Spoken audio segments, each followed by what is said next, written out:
नमस्कार, classic coaching centre के YouTube channel पर आपका स्वागत है। प्राचीन भारत का इतिहास आज हम प्रारंभ करेंगे। तो इतिहासकारों ने प्राचीन भारत के इतिहास को या भारतीय इतिहास को 3 भागों में बांटा है। इतिहास के स्रोत के आधार पर जो साक्ष्य मिले उसके आधार पर 3 भागों में बांटा गया है। तो पहला है प्रागैतिहासिक काल, दूसरा है आद्य ऐतिहासिक काल और ऐतिहासिक काल। प्रागैतिहासिक काल का मतलब है प्रारंभिक इतिहास का समय, और इसमें जो इसका समय काल है वो मानव की उत्पत्ति से लेकर 2500 ईसा पूर्व तक का समय। तो प्रागैतिहासिक काल में मानव की उत्पत्ति से लेकर 2500 ईसा पूर्व तक का समय रखा गया है। इस समय मनुष्य को लेखन कला का ज्ञान नहीं था, यानी कि इतिहासकारों को लिखित कोई साक्ष्य नहीं मिले, तो लेखन कला का ज्ञान नहीं था।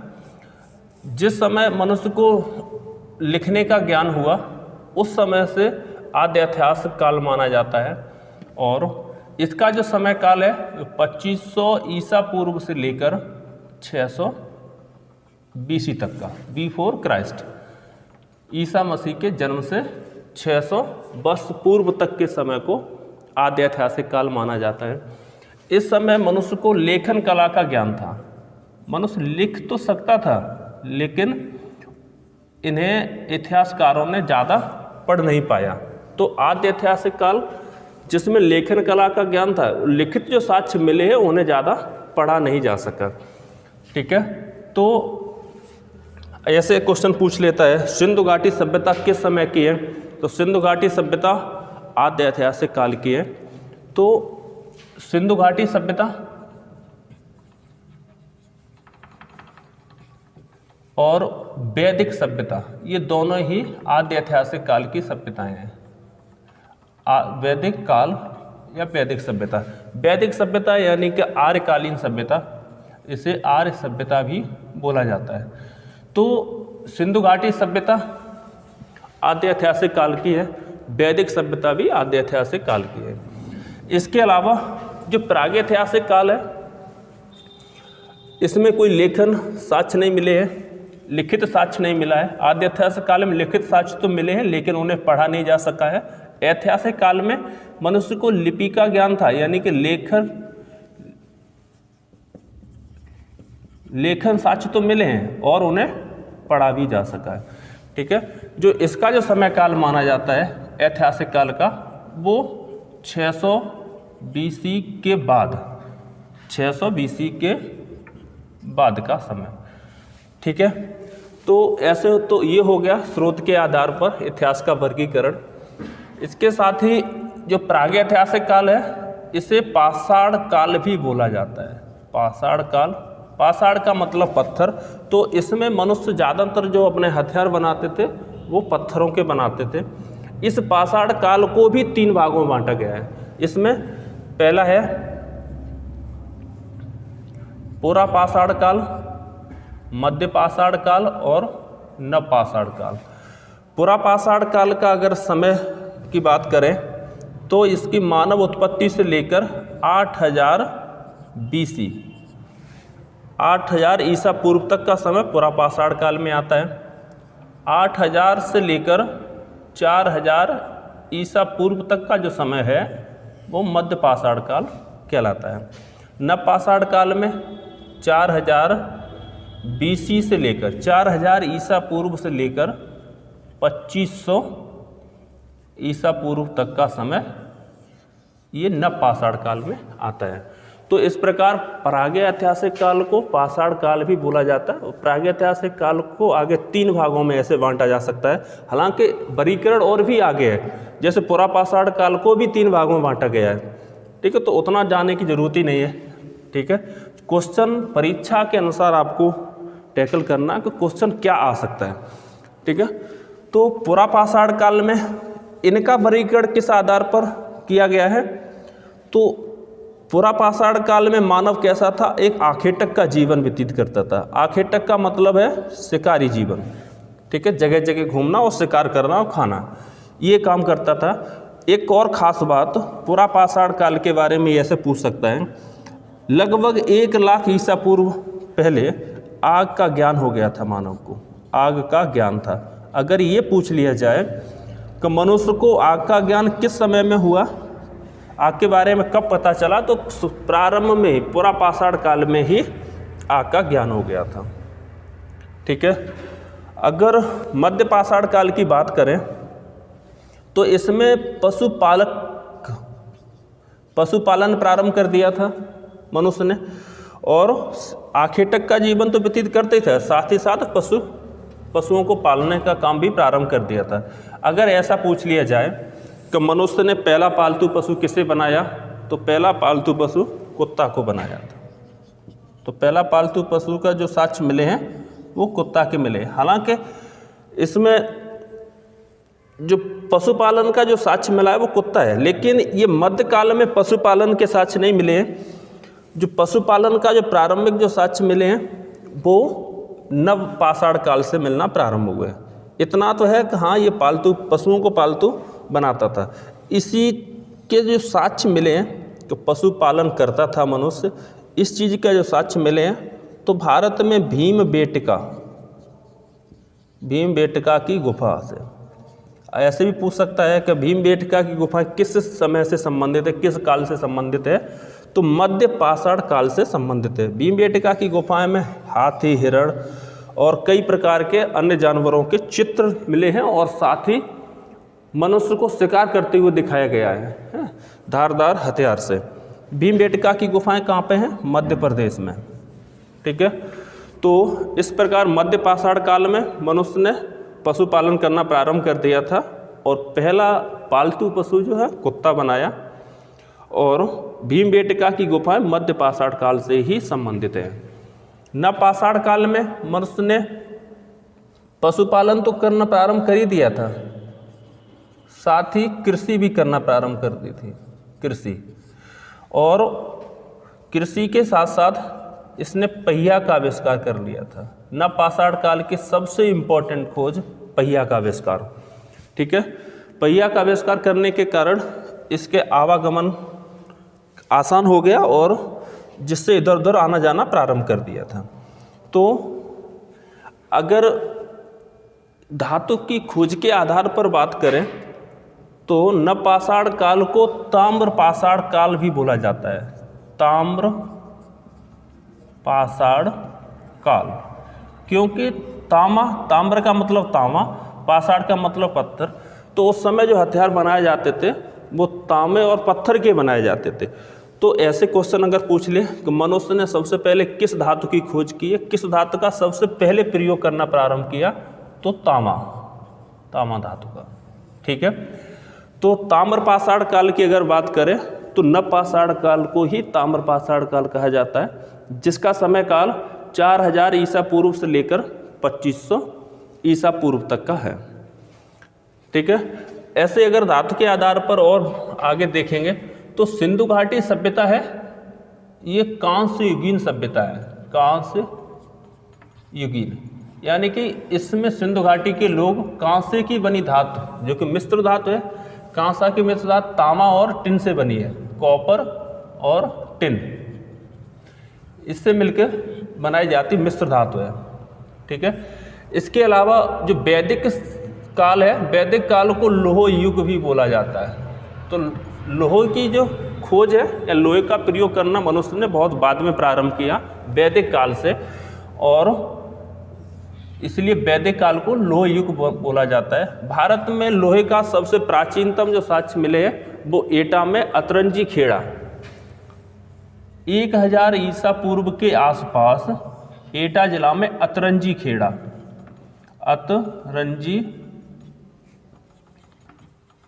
में लोहे की बनी कुल्हाड़ी प्राप्त हुई। अगर ऐसे पूछा जाए तो भारत में लोहे के सबसे प्राचीनतम साक्ष्य कहाँ मिला है? अतरंजी खेड़ा एटा में, यूपी में जिला पड़ता है एटा। ठीक है। तो इस प्रकार स्रोत के आधार पर इतिहास को बांटा गया है। उम्मीद है आपको इतनी बात समझ में आ गई होगी। अब आगे देखते हैं।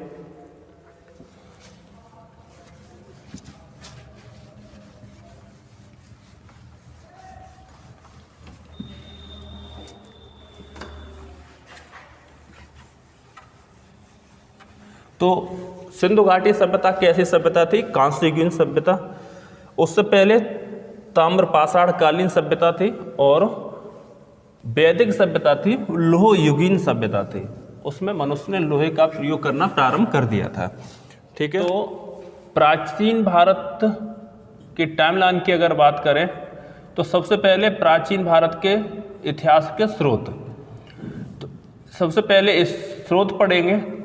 जब आगे हम पढ़ेंगे तो स्रोत में इसे हम दो भागों में पढ़ेंगे, साहित्यिक स्रोत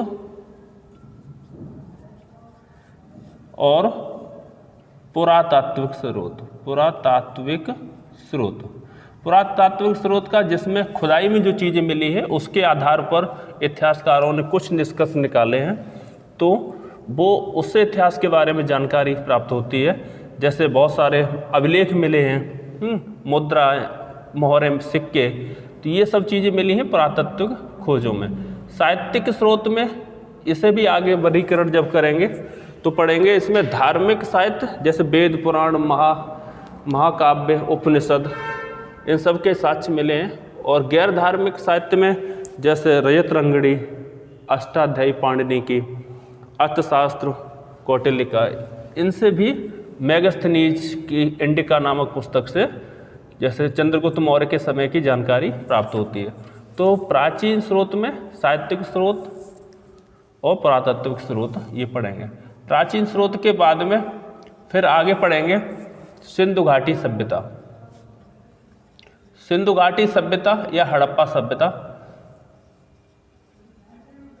तो इसका जो समय काल है, सिंधु घाटी सभ्यता का जो समय काल माना जाता है 2500 से 1500 BC। लेकिन एक चीज़ ध्यान रखना है, अगर ऐसे पूछ लिया जाए कि सिंधु घाटी सभ्यता का सर्वमान्य समय काल, सर्वमान्य या ज़्यादातर इतिहासकार इसे मानते हैं 2350 से 1750 ईसा पूर्व। ये किस आधार पर माना गया है ये समय काल? ये निर्धारण किया गया कार्बन 14। तो कार्बन डेटिंग तो आपने सुनी होगी, जो कि जीवाश्म, कोई भी जीवित चीज़ पहले कभी जैसे जीवित रही, पेड़ पौधे, मनुष्य, जब वो मर जाते हैं तो उसके बाद में कार्बन डेटिंग के द्वारा उनका समय निर्धारित किया जाता है। क्या होता है ये कार्बन डेटिंग, थोड़ा समझ लेते हैं। जब भी कोई भी जीवित चीज़ होती है तो उसमें कार्बन और कार्बन 14 की मात्रा समान रूप से होती है। कार्बन 12 का समस्थानिक है कार्बन 14। जब वो जीवित होती है तो कार्बन 12 और कार्बन 14 के बीच का जो अनुपात होता है समान होता है, 1:1 में, क्योंकि जीवित चीज़ कार्बन 12 और कार्बन 14 को समान रूप से ग्रहण करती है। जब ये मर जाते हैं तो उसके बाद में जो कार्बन 12 है और कार्बन 12 की मात्रा तो स्थायी रहती है, ये स्थायी रहती है, ये कम ज़्यादा नहीं होती। और कार्बन 14 समस्थानिक है, और मालूम ही है जो रेडियो एक्टिव पदार्थ होते हैं उनका लगातार अल्फा बीटा गामा उत्सर्जित होने के कारण क्षय होता रहता है, तो इसका लगातार क्षय होने लगता है। कार्बन 14 है लगभग 5550 या 5568 वर्ष है इसका अर्धायु काल। मतलब ये है अगर 1 ग्राम कार्बन 14 है तो आधी ग्राम होने में उसे 5568 वर्ष लगेंगे। तो इस अनुपात के आधार पर किसी भी जीवाश्म जो कभी जीवित चीज़ रही है उस चीज़ की आयु निर्धारित की जाती है कि कार्बन की मात्रा तो उतनी है, इसका मतलब कार्बन 14 की मात्रा उस समय उतनी रही होगी, लेकिन अब कार्बन 14 की मात्रा कितनी कम हुई है, जितनी कम हुई है अगर उससे पहले आधी हुई है, अगर समय अगर 5568 वर्ष हुआ तो इसका मतलब कार्बन 14 की मात्रा आधी हो गई है। ठीक है, तो इतनी बात समझ लीजिए। तो कार्बन डेटिंग के आधार पर जो सर्वमान्य समय सिंधु घाटी सभ्यता का वो 2350 से 1750 ईसा पूर्व माना गया है। सिंधु घाटी सभ्यता ये कैसी सभ्यता है ऐसे पूछे जाए अगर, तो ये पहली शहरी सभ्यता थी। और जैसे मिस्र की सभ्यता, मेसोपोटामिया की सभ्यता, इसकी समकालीन सभ्यता थी। तो भारत की पहली शहरी सभ्यता थी और बहुत विकसित सभ्यता थी। आगे आप पढ़ेंगे। ठीक है, अगर धातु के आधार पर जैसे कि अभी मैंने बताया था ये कांस्य युगीन सभ्यता थी। कैसी? कांस्य युगीन। ठीक है, कांस्य की नर्तकी की मूर्ति मिली है, इसके आधार पर ये माना जाता है कि सिंधु घाटी सभ्यता के लोगों को कांसा धातु के बारे में, यानी कि कॉपर और टिन की जो मिश्र धातु होती है उसके बारे में ज्ञान था। आगे देखेंगे सिंधु घाटी सभ्यता पढ़ने के बाद में आपको फिर आगे पढ़ना है वैदिक काल। वैदिक काल, और वैदिक काल का जो समय काल माना जाता है, इसका समय काल है 1500 ईसा पूर्व से लेकर 600 ईसा पूर्व तक का समय। ठीक है, तो 1500 ईसा पूर्व से 600 ईसा पूर्व तक का समय, और ये आर्यों के द्वारा बसाई गई सभ्यता थी, यानी इसे आर्य सभ्यता भी बोला जाता है। आर्य माना जाता है, जैसे मैक्स मूलर मानता है कि आर्य मध्य एशिया से भारत में आए, स्वामी दयानंद सरस्वती मानते हैं कि आर्य तिब्बत से भारत में आए, और आर्य उत्तर भारत में बसे। उत्तर भारत में जो पहले से जो उत्तर भारत के मूल निवासी थे उन्हें द्रविड़ कहा गया, और वो दक्षिण भारत में चले गए। ठीक है, तो वैदिक काल में आर्य भारत में आए, सप्त सैन्य प्रदेश से सबसे पहले आए। तो ये जो सभ्यता थी ये कैसी, लोह-युगीन सभ्यता थी। लोह-युगीन अभी आपने पढ़ लिया, इसमें आप पढ़ेंगे। ठीक है, तो ये शहरी सभ्यता थी सिंधु घाटी सभ्यता। वैदिक सभ्यता कैसी सभ्यता थी, ये ग्रामीण सभ्यता थी।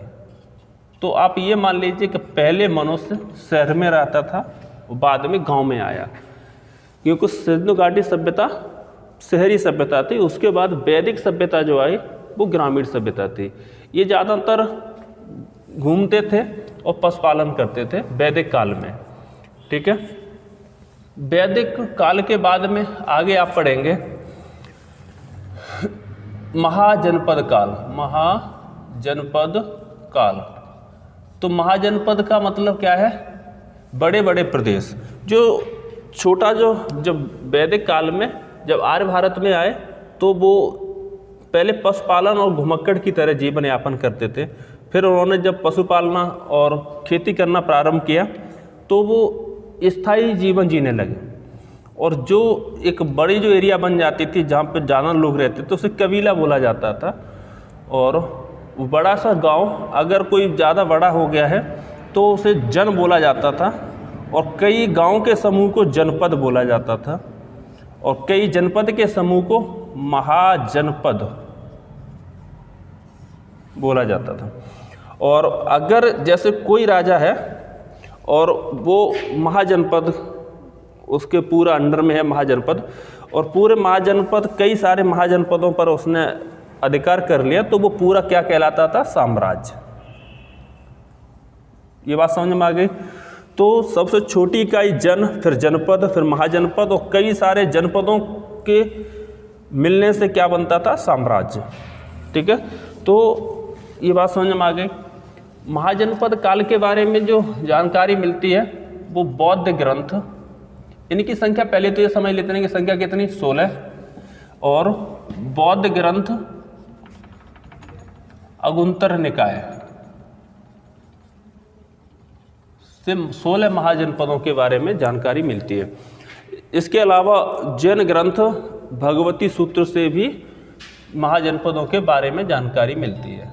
तो भगवती सूत्र से महाजनपद के बारे में जानकारी मिलती है। ठीक है, तो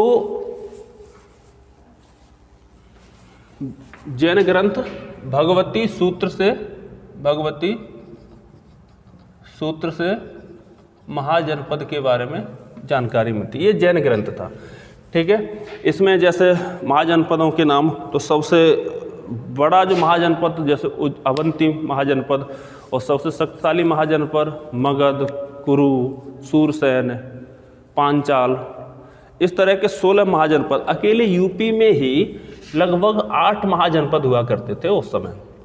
ठीक है, तो यहाँ तक पहुँचे। प्राचीन इतिहास, भारतीय इतिहास के स्रोत में साहित्यिक स्रोत, पुरातात्विक स्रोत पढ़ेंगे, उसके बाद सिंधु घाटी सभ्यता, फिर उसके बाद वैदिक काल, और वैदिक काल के बाद में महाजनपद काल। महाजनपद काल का जो समय है वो 300 BC से लेकर, वो 600 BC से लेकर 300 BC तक का समय है। ठीक है, इसके बाद महाजनपद के बाद में मौर्य साम्राज्य लेकिन उससे पहले मगध साम्राज्य की या मगध महाजनपद की स्थापना पहले ही हो गई थी। तो मगध साम्राज्य के बारे में पढ़ेंगे। इसमें मगध साम्राज्य में सबसे पहले जो आप राजवंश पढ़ेंगे वो हर्यंक वंश। हर्यंक वंश में संस्थापक बिंबिसार के बारे में पढ़ेंगे। बिंबिसार का पुत्र अजातशत्रु की हत्या उसके पुत्र उदयन ने कर दी। उदयन के बारे में पढ़ेंगे और फिर उदयन की हत्या उसके ही मंत्री शिशुनाग ने की। तो फिर उस हर्यंक वंश के समाप्त होने के बाद में शिशुनाग वंश के बारे में पढ़ेंगे।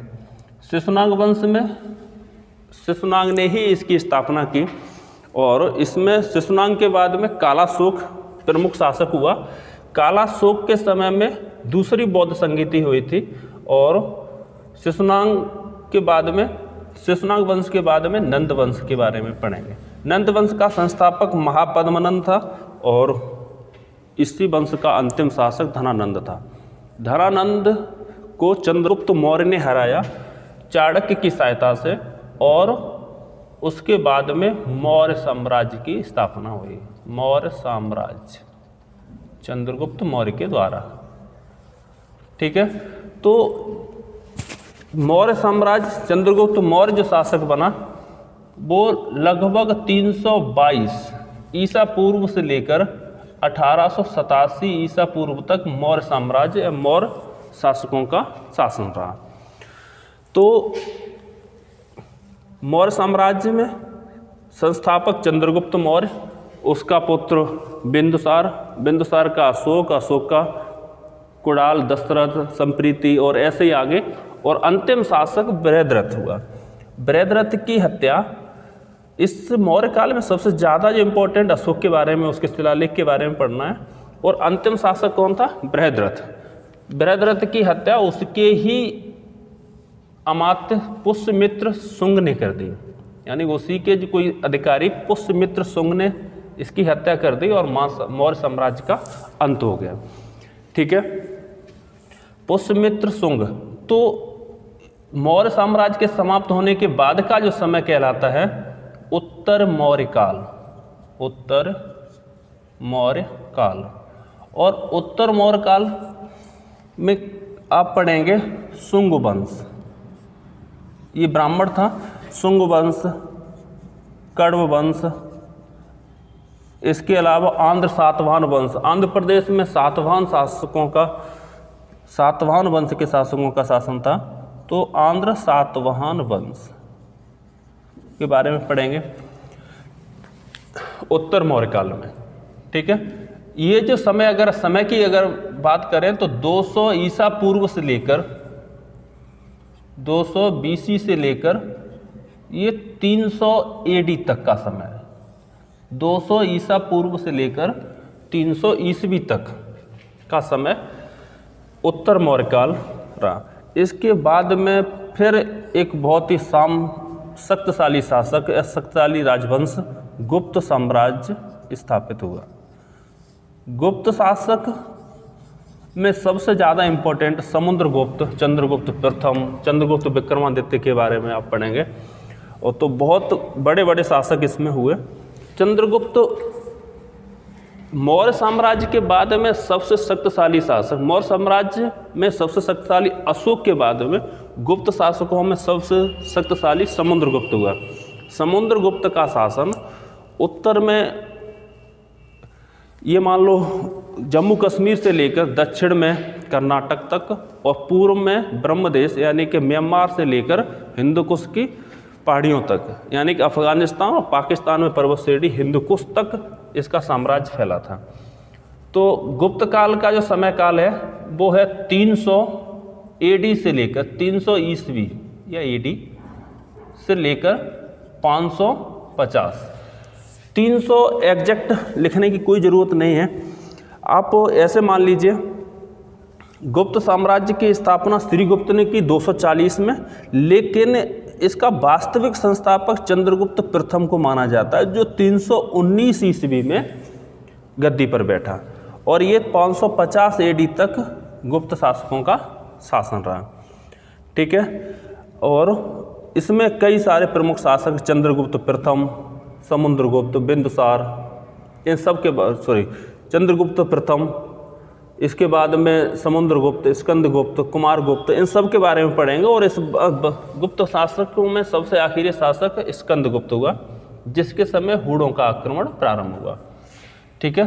तो गुप्त शासकों के अंत के बाद में उत्तर गुप्त काल, ठीक है, उत्तर गुप्त काल माना जाता है। और इस का जो समय काल माना जाता है वो 550 ईस्वी से लेकर 712 ईस्वी तक का, ईस्वी या एडी। इसमें उत्तर गुप्त काल में सबसे ज़्यादा इम्पोर्टेंट आप हर्षवर्धन के बारे में पढ़ेंगे। हर्षवर्धन, ये हर्षवर्धन प्राचीन भारत के इतिहास में अंतिम हिंदू शासक, हालांकि बाद में इसने बौद्ध धर्म अपना लिया था। इसी के समय चीनी यात्री ह्वेनसांग ने भारत की यात्रा की थी। और ये ह्वेनसांग के समकालीन अगर पूछा जाए तो पैगंबर मोहम्मद साहब इसी के समकालीन थे, हर्षवर्धन के समकालीन थे। ठीक है। 712 ईस्वी में जाकर एक बहुत ही इम्पोर्टेंट घटना होती है। 712 ईस्वी में मोहम्मद बिन कासिम ने मुल्तान और सिंध पर आक्रमण किया और उन्हें जीत लिया। तो इस प्रकार भारत पर प्रथम मुस्लिम आक्रमण 712 ईस्वी में मोहम्मद बिन कासिम के नेतृत्व में हुआ। और यहाँ से 712 ईस्वी से लेकर 1707 ईस्वी तक का जो समय है, इसे बोला जाता है मध्यकालीन भारत। 1707 ईस्वी में औरंगजेब की मृत्यु के बाद में समय काल फिर इतिहासकार बदलते हैं और इस इतिहास को मध्यकालीन भारत का इतिहास बोलते हैं।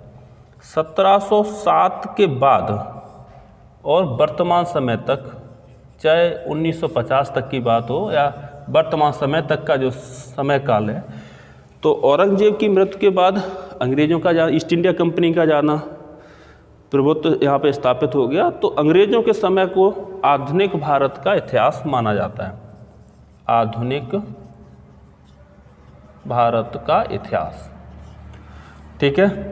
तो इस तरह से पूरे इतिहास का वर्गीकरण हुआ, खासकर प्राचीन भारत का इतिहास। प्राचीन भारत के इतिहास में सबसे पहले स्रोत, उसके बाद सिंधु घाटी सभ्यता जो कि एक शहरी सभ्यता थी और कांस्ययुगीन सभ्यता थी। उसके बाद वैदिक सभ्यता, लोहयुगीन सभ्यता और आर्यों के द्वारा बसाई गई सभ्यता थी।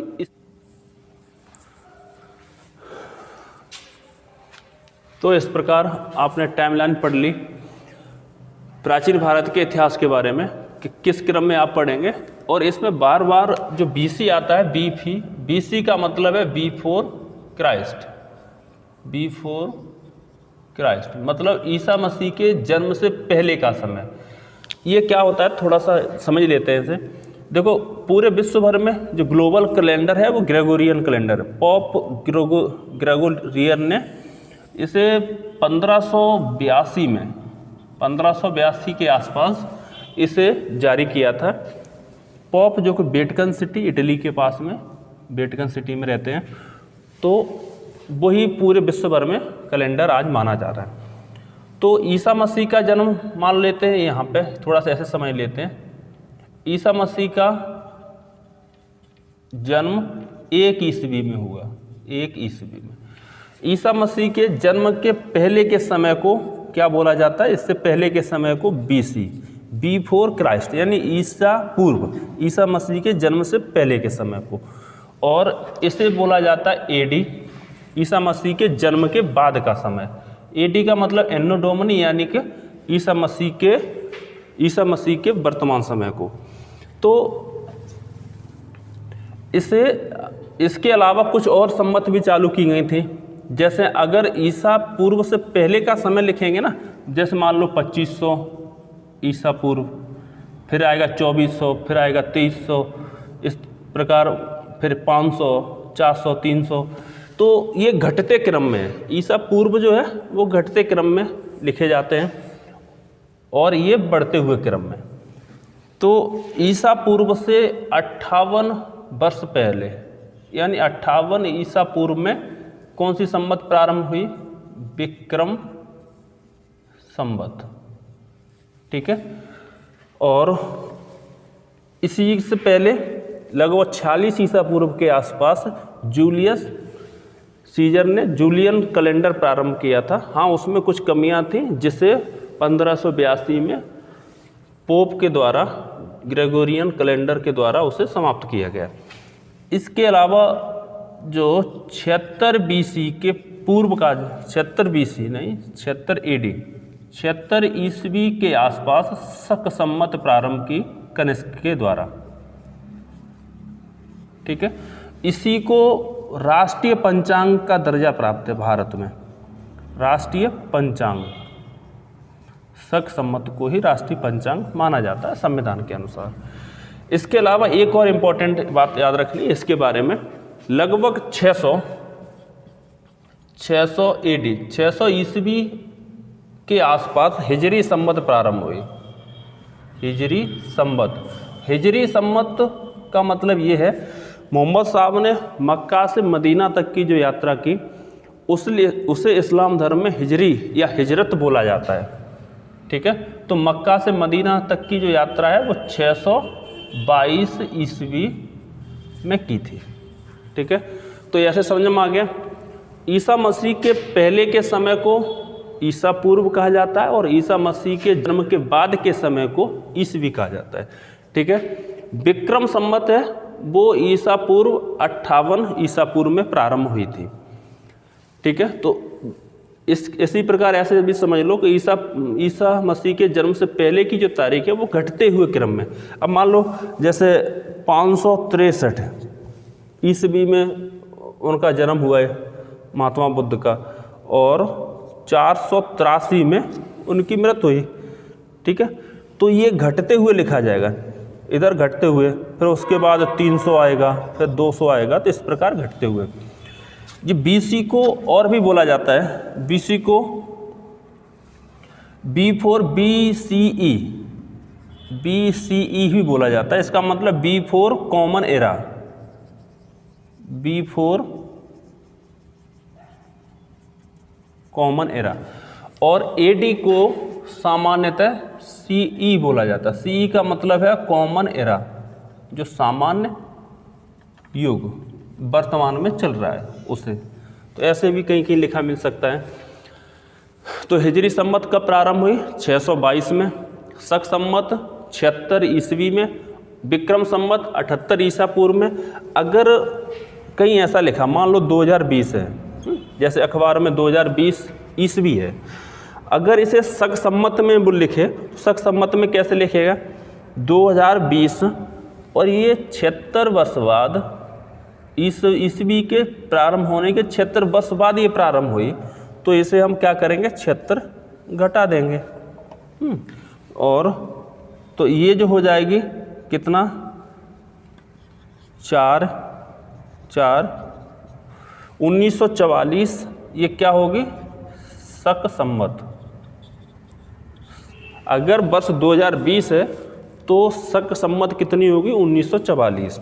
ऐसे अगर विक्रम संवत की बात करें, वर्ष है 2020, तो विक्रम संवत पहले स्टार्ट हो चुकी थी, यानी कि विक्रम संवत के जब 57 वर्ष हो चुके थे तब ईसा मसीह का जन्म हुआ। तो ये बाद में आई, इसने ज़्यादा रास्ता यहाँ से यहाँ तक रास्ता तय किया, तो इसे हम जोड़ देंगे। ठीक है। तो ये है 57, इसमें जोड़ देंगे तो कितना हो जाएगा? 2077 विक्रम संवत। तो ऐसे 57 जोड़कर विक्रम संवत ज्ञात की जाती है और 76 घटाकर शक संवत ज्ञात की जा सकती है, जो वर्तमान में जो भी संवत चल रही है, ईस्वी चल रही है, उसमें से। ठीक है। तो ये बात समझ में आ गई कि ईसा पूर्व का मतलब क्या है? ईसा मसीह के जन्म से पहले का समय, जो कि घटते हुए क्रम में लिखते हैं। अब आगे देखते हैं।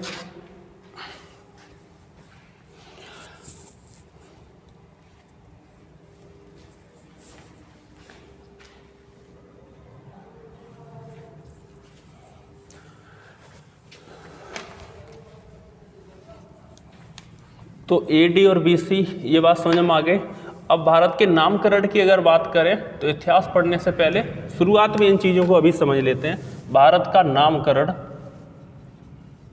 उसके बाद फिर मध्यकाल वो प्राचीन भारत का इतिहास प्रारंभ करेंगे।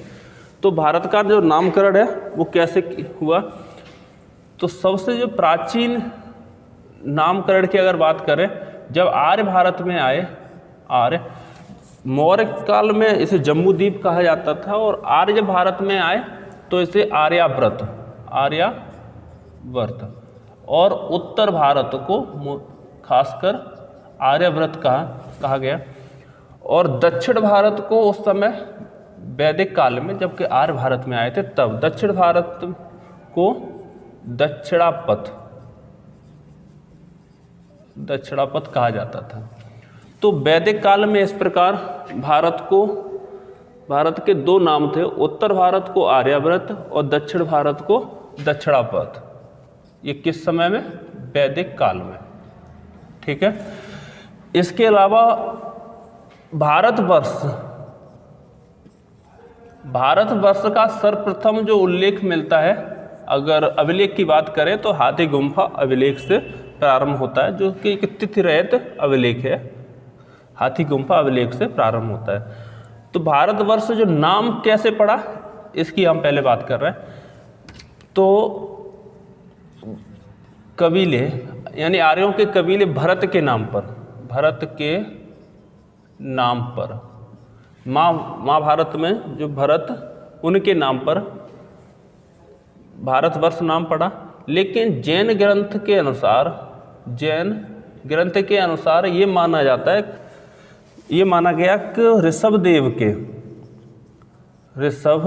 के सबसे बड़े पुत्र भरत के नाम पर, ऋषभदेव के पुत्र भरत के नाम पर भी भारत का नाम भारतवर्ष पड़ा। तो इस प्रकार दो मत है। कुछ लोग मानते हैं कि भारतवर्ष जो नाम है वो आर्यों के प्रमुख शक्तिशाली कबीले राजा भरत के नाम पर पड़ा है। कुछ मानते हैं कि जैन ग्रंथ के अनुसार ये माना जाता है कि प्रथम जैन तीर्थंकर ऋषभदेव के बड़े पुत्र भरत के नाम पर देश का नाम भारतवर्ष पड़ा। इसके अलावा हिंदुस्तान नाम कैसे पड़ा, तो ये फारसियों ने नाम दिया। फारसी मतलब ईरानियों ने, क्योंकि ईरानी जब सिंधु घाटी सभ्यता या भारत के साथ जब व्यापार करते थे तो सिंधु नदी को वो सा का उच्चारण हा बोलते थे, हिंदू, और इसी के आधार पर हिंद या सिंधु नदी के इस पार के स्थान को उन्होंने क्या कहा? हिंदुस्तान, और यहाँ के लोगों को हिंदू कहा। ठीक है।